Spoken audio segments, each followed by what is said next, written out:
Hello and welcome to Malachi's Message, Toxic Mold Sucks expert episodes, co-hosted by the co-founders of Malachi's Message, Elizabeth Kripe and Emily Rochelle. Here they will use the platform to interview those who are experts in the industry, hoping to give you the tools and resources that you need to be successful in your healing process.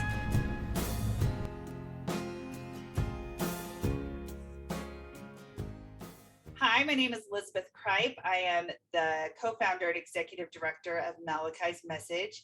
Today, we have the amazing privilege of talking to Tammy Revard, otherwise known as the True AirHead. If you don't know anything about her, you need to look her up. After you hear this story, you need to look at her book and just see what an incredible woman she is. She wrote the book in the position of wanting people to know they can move past some self-confidence issues and past some physical debilities. And man, it's just inspiring. Tammy, thank you so much for taking the time to talk to us today.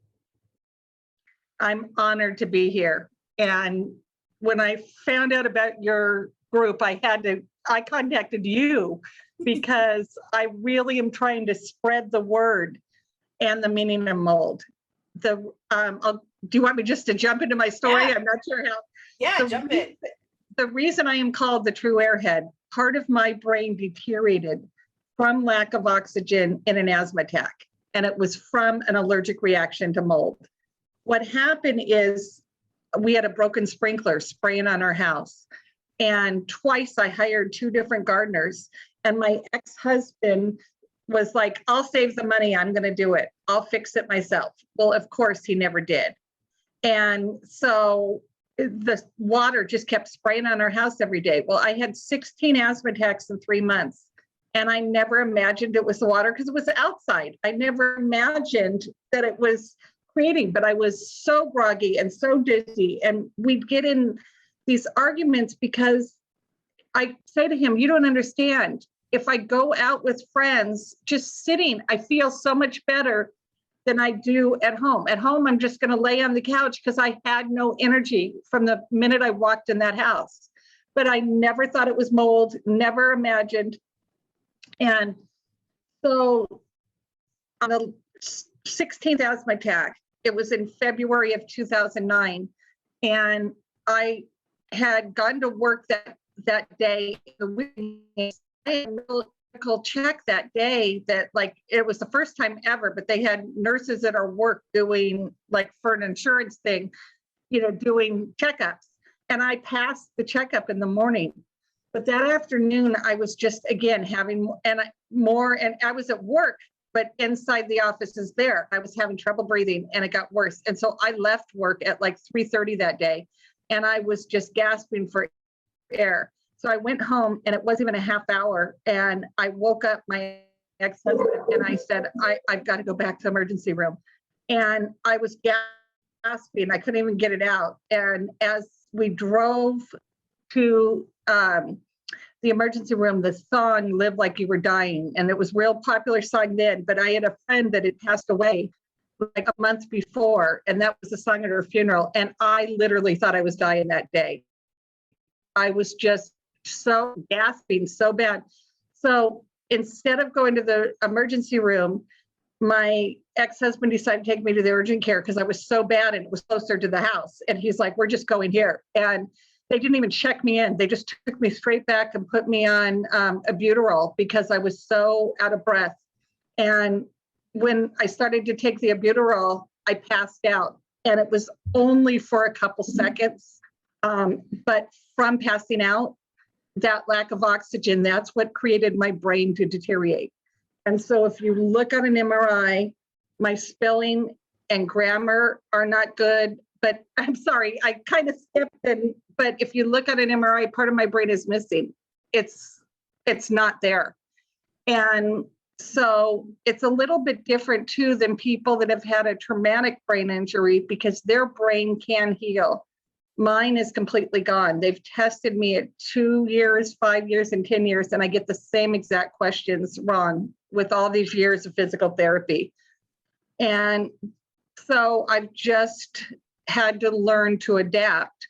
But I it's so important for me to spread the word of mold because it's in so many houses and people don't realize. And there's so many symptoms, headaches, lightheaded, grogginess. I truly believe a lot of fibromyalgia symptoms could be from mold as well. And so anyways, at that time, even after that, we didn't realize it was the mold. And I still lived in that house for another 2.5 years.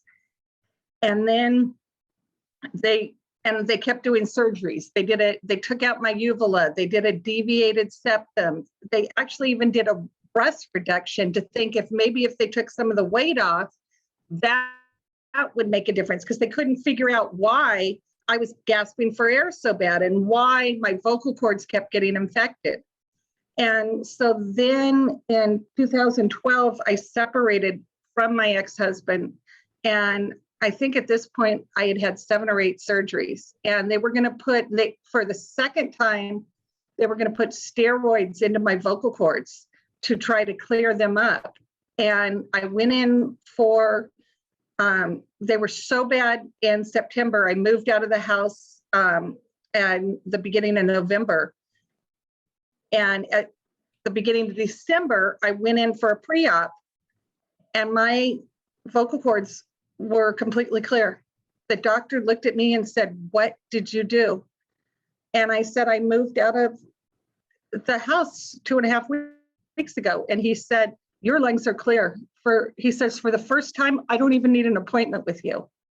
And I said, "It had to be mold from that sprinkler." And he said, "I guess so." But again, I didn't even realize till a couple of years later, I had no more asthma attacks because they were watching me and they had me on so much steroids.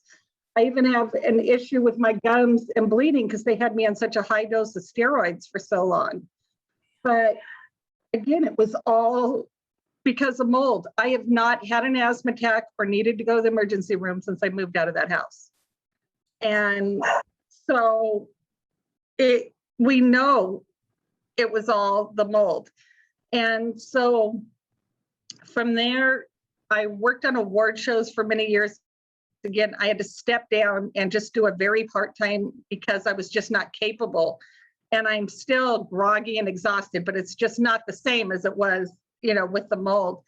Well, then when COVID hit, my husband, that's a whole different story in itself, but my husband had a double lung transplant.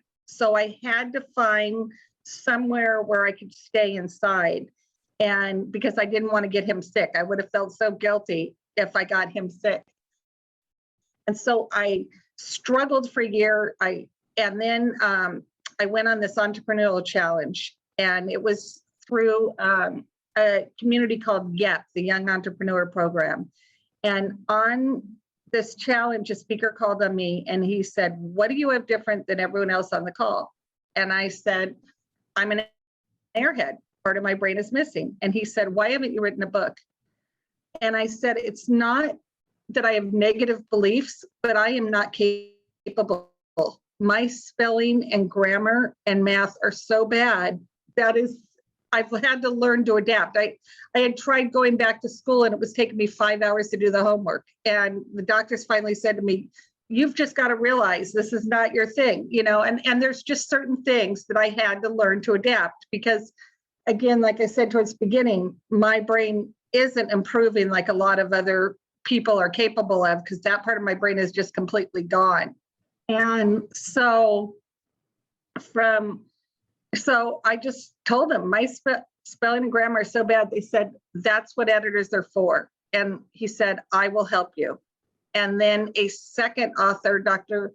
Stan Harris, chimed in and said, "I'd be happy to help you," and a third author. So within 15 minutes, I had 3 authors offering to help me and a branded website. And so from there, they were encouraging me so much that, it just kind of motivated me to write a book as well. And so I wrote this book. I started, that was in January. By the end of March, I had the book at the editor. And I mean, I lost some friends over it because I just changed my life. I became a total hermit and just put my all into writing this book. And by April, I walked into a clubhouse room where Kevin Harrington from Shark Tank was talking about mentors. And I got the courage to get up on the stage and really just thank him because Kevin was part of that community. And so I said, he wasn't the speaker, but I got on there and said, Kevin, I just want to thank you for mentoring in that community. I never imagined I would have written a book, and I never thought I would be capable of if it weren't for the encouragement and the guidance from the community that you're a part of. And just from that, thanking Kevin, he offered to write the foreword of my book. And then Tom Zig Ziglar's son heard me speak. And he, after he heard me speak, he came to me, read my book, gave me some guidance, helped me with the introduction. And so here I got two of the biggest entrepreneurs in the world. Now, they didn't help me financially, but that is fine. You know what I mean? They gave me testimonials and they believed so much in my story and that my story needs to get out. And they both said, that's why we're doing it, because you need to share the story. And they saw the growth of self-confidence, how I became a different person once I stopped worrying about what other people thought of me. And like I said, I lost some friends along the way, but I learned that I have to let people, things slide off my shoulders and not worry what other people think of me. And so really, Elizabeth and I were kind of talking about this before we started, but it's so important if we can get younger kids to see that don't worry what other people think. I know all the way up, even through my 40s, I would be, oh, I can't do this because they're going to think, or, you know, some people still come to me, why do you call yourself an airhead? You know, and it's like, I'm proud of it because somebody else had said an airhead, you know, and I said, no, I'm the true airhead. And they thought that I offended them. And it's like, no, not at all. I am proud of being able, what happened to me. I'm hoping I can spread the word about mold and make other people realize maybe that's what's happening in their house if they see these symptoms. And it started out as a self-confidence journey. But as I've gone, the more I've done public speaking and the more people are hearing my story, I have people coming to me daily with mold, and it's just not being talked about. And so that is my most important message, besides the self-confidence, which is extremely important. But I want to make a difference that people can see, oh, I've got mold. But I also want people to realize if I can write this book with part of my brain missing and live a laptop lifestyle, any of you can write a book and leave a legacy as well. But if you have any of the symptoms of mold, please get checked because it can be deadly and it can be so harmful to you. And so please get checked for mold. And go ahead, Elizabeth. Man, I have so much to say. But in regards to what she was saying, we were talking about it earlier because I was telling her that my daughters both went through toxic mold and they lost literally everything. And so we're trying to teach them it's part of their journey. And when we started Malachi's Message, the co-founder, Emily Rochelle, and I, that was part of it with my children too, to say, look, this didn't destroy mommy's journey. This is just part of her journey. And so today when I was getting on this call, I actually told them about you, Tammy, and we had talked about this. And I said, this is who she is. This is what she went through. This is what she's done because of it. And they were amazed. Again, another story of, oh, mold can destroy part of your life, but it doesn't destroy you. It just changes your journey a little bit. And like you said, you adapt. And so, sorry, for me as a mom, again, to be able to show them another woman saying, she is doing something because of this, from this. Her story changed, but it's a beautiful, beautiful story. I was just very proud to be able to introduce them to you and to tell them your story and to, again, show them the confidence that can come from this. But you cried earlier. I'm going to cry now. We can't do that. But before you when you realized it was mold something you had even thought about as something that could be dangerous or negatively affect you or impact your life in a negative way before this happened? Was that even on your radar? It only because the sprinkler, I kept asking the doctors, can it be mold? Because I knew that sprinkler was spraying on my house. And like one time they had to give me an EpiPen because they did, the allergy test with the shots, and mold got so big on my arm, they had to give me an EpiPen and made me stay there 2 hours. So I knew and the doctors knew I was highly allergic to mold, but again, nobody put it together. And because the sprinkler was spraying on the outside of my house, nobody would have thought. And my ex-husband, he's remarried now, and they live in that house still. But I guess they're not allergic to mold, where I am highly, highly allergic. So my reaction's different. Yeah. But again, as I'm sharing stories and talking to people, I'm meeting more and more. I have a friend that lives in my neighborhood here that left a motorhome refrigerator closed. She didn't realize it was closed, and so she left it for a month or whatever. Some people don't use your motorhome all the time. Well, she went back and cleaned out that refrigerator, and a piece of the black mold got into her lungs just from her breathing. And she ended up she lost an entire lung. And again, just from mold in a refrigerator, she never imagined. And so she lives on one lung now. And so and I could go on for 10 minutes with stories, and I'm sure doing this, you've heard many, and you've had your own experiences. And so that is why, like I said, this journey turned from self-confidence into, it's very important for me to spread the word, because I want to stop people before it happens, because there's so many symptoms that people just think, oh, it's the flu, it's, fibromyalgia, but it very, very, very well can be mold.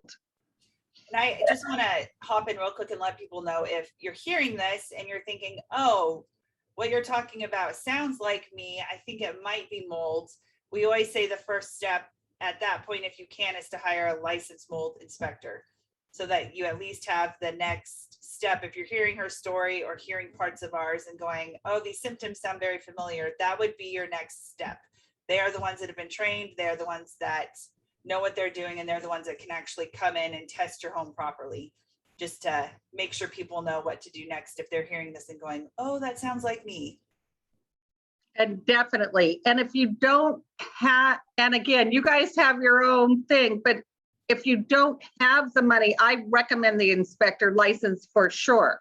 Yeah. But if you don't have the money, you can start. I believe they're still free. I don't know for sure. I should check into this, but they used to be free.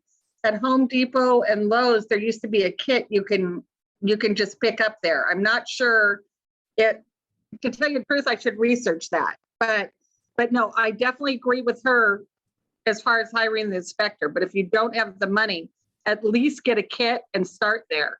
Yeah. And then go from there. Yeah. Definitely. But some of the symptoms are, like I said, I started to go over a few, but it's lightheadedness, it's grogginess, it's joint pain, it's headaches, it's dizziness, it's pure exhaustion. And then you can name, do you have other ones, Elizabeth? But those are the main. There's so many. There's so many. Yeah. We've had a lot of women come to us and talk to us about having their menstrual cycles change drastically, having just crazy, either extreme of them. Migraines, nosebleeds, loss of hair is another big one for a lot of people if they're in it a long time. We know multiple people where they're able just to pull their hair out in chunks if that happens. Fatigue, anger, stomach pain can be one. Neurological issues, so seeing double vision is another big one. Those are shortness of breath, which we both had and didn't speak of. Shortness of breath is definitely another one too. Yeah. And so there's a lot. Yeah, So, it's called the Great Masquerader for a reason, right? It masquerades a lot of other illnesses and a lot of symptoms that doctors will attach to other things. But when you look at the big picture and put it all together, you go, oh, there's something in my environment that must be causing all of these things that have randomly started to happen to me over the last few months or few years that weren't there before.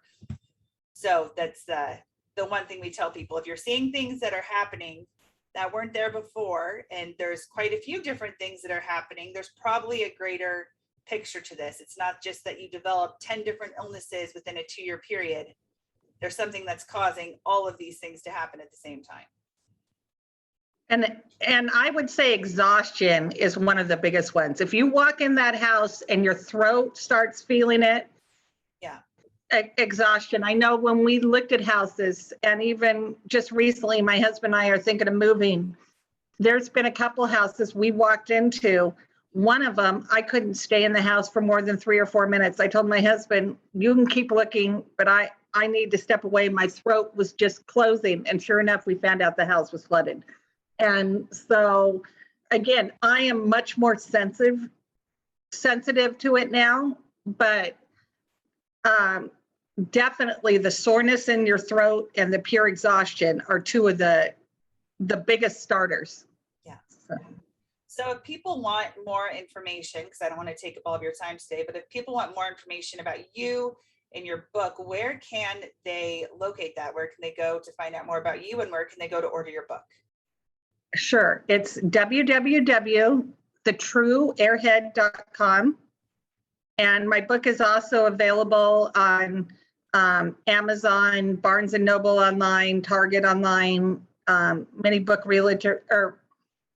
retailers, and I believe libraries as well. I know it's eventually going to libraries. I'm not sure if it's there yet.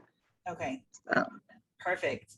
Well, thank you. I'm sure we will hear from you again in the future based on what we've been talking about. But yeah.